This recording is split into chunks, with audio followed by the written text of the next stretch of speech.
Hello, everyone. It's Weather for Weather Geeks time for Thursday, December the 18th. We've got a week to go until Christmas. Pardon my voice a little bit today. I'm battling a pre-Christmas cold that's going through the Wilhelm household. Hopefully, I can beat this over the weekend and not have to deal with it for the holiday. Anyway, my problems aside, I wanted to start out today looking at the history of white Christmases, at least recent history here in the Youngstown area. The definition that most people accept as a white Christmas is an inch of snow or more on the ground.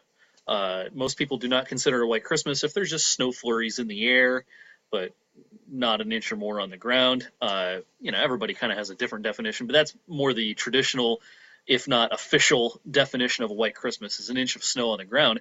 And we've actually had two in a row. Last year we did have an inch. Again, these numbers are for the Youngstown Warren Airport. You might not have had an inch of snow on the ground if you live in Boardman or Columbiana or East Liverpool, but up at the airport anyway, where we have to draw our records from, an inch last year, 2 inches back in 2012. We had a bare Christmas in 2011. And then back in 2010, we had 6 inches of snow on the ground. So that was probably a year where just about the entire valley had an inch or more of snow on the ground for Christmas Day. 2009, 2 inches. A little bit of a dry streak here in the mid 2000s, 06, 07, 08. Not white Christmases, actually 05, we can count in that as well. But before that, we had a few in a row where we did have an inch or more on the ground in Vienna. Actually, the whitest Christmas, if you will, ever on record, going back well back into the 20th century. 1995, 10 inches of snow on the ground in Youngstown for that Christmas. Now, as far as snow accumulation on Christmas Day, in other words, it snowed and this is how much was recorded, we've had 3 years in a row now where we've had a trace of snow recorded on Christmas Day in Youngstown. 2013, 12, and 11, we had a little more than a half an inch back in 10. In 08 and 09, we had a trace. So we've had at least a trace now for 6 consecutive Christmases. Again, a little bit of a dry spell back in the mid 2000s with either zero or a trace from 04 to 07. But then the few years previous, we had some white Christmases, 1.7 in 2003, and then a lot of people remember this Christmas Day storm in 2002, which brought 5.4 inches of snow. That storm was a big deal, not only here locally, but in many places in the east. All right, well, speaking of our local weather, well, what you see is what you get today. It's another slate gray overcast kind of a day. Temperatures are cold. There's a little bit of a breeze, but not much. Mid-afternoon temperatures here, or early afternoon, I should say, no better than about 29 or 30 in most spots. It's a sea of clouds.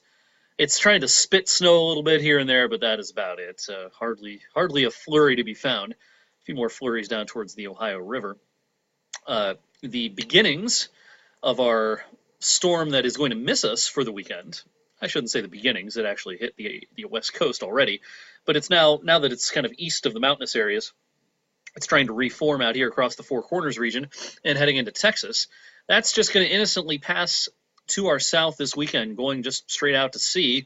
There was some concern earlier this week, if you remember, that it was going to take a far enough jog north to bring us some light accumulations of snow. A few days ago, we thought this might be an inch or two coming our way Saturday night, but now it looks like with this more southerly track, we won't get a flake of snow this weekend.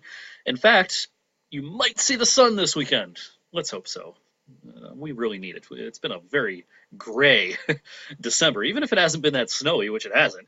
And really, it hasn't been that cold, even though it's cold today. It's been warmer than average. It has been very gray so far this December. All right, so I'm going to kind of breeze through the next few days because tomorrow's an uneventful day. Maybe there's a stray morning flurry. The weekend's looking uneventful if you are heading the malls, if you're doing some traveling, or if someone's traveling here for the weekend before Christmas. No problems with the weather locally. I think we'll be doing just fine. So we want to skip ahead to the much advertised potential storm for around Christmas because this continues to evolve. Here's the latest high-resolution GFS model, GFS Global Forecast System. It's a U.S.-produced model. A lot of times, if you're kind of new to this, you'll hear me talk about the European model. You'll hear me talk about the Canadian model. These are all medium to long-range models. The GFS is the U.S. version of those medium or long-range models, so it's similar to the GFS or to the European and the Canadian. And again, if you're a little new to this, we generally consider the European to be the superior model. It performs better more of the time, but it doesn't always perform better, and sometimes it has some tremendous busts. And part of our job as meteorologists is to look at all these models and remember what their biases are, remember what history has shown us, learn from experience, and make a forecast. So we look at a lot of different models. Here's just one, the GFS. For next Tuesday, this is the 23rd. For a lot of people, this will be maybe their last day of work. A lot of people, of course, will take Christmas Eve off. And we certainly will be warm enough for rain this day. Low pressure cruising through the lower Ohio Valley. Looks like it's going to rain some on Tuesday as temperatures get above 40 degrees. Now that low, as we go out through time here, will really start to strengthen over the Great Lakes. So let's skip ahead to Tuesday night into Wednesday morning. So this is Christmas Eve morning now, with that low now cranking up over the northern lakes. Now the models have kind of changed a little bit since yesterday. They're not quite as strong with this low for Christmas Eve, Christmas Day as they were yesterday. Yesterday, they were really producing some incredible weather maps for Christmas Eve and Christmas Day with almost a winter hurricane over the northern Great Lakes. And while this low pressure system still looks strong, the models aren't quite as dramatic as they were yesterday. The practical weather for us, what it means for us, some of the changes as far as the timing here, this kind of coincides with the changes in the strength of the system. The cold air might wrap in a little sooner than we thought yesterday.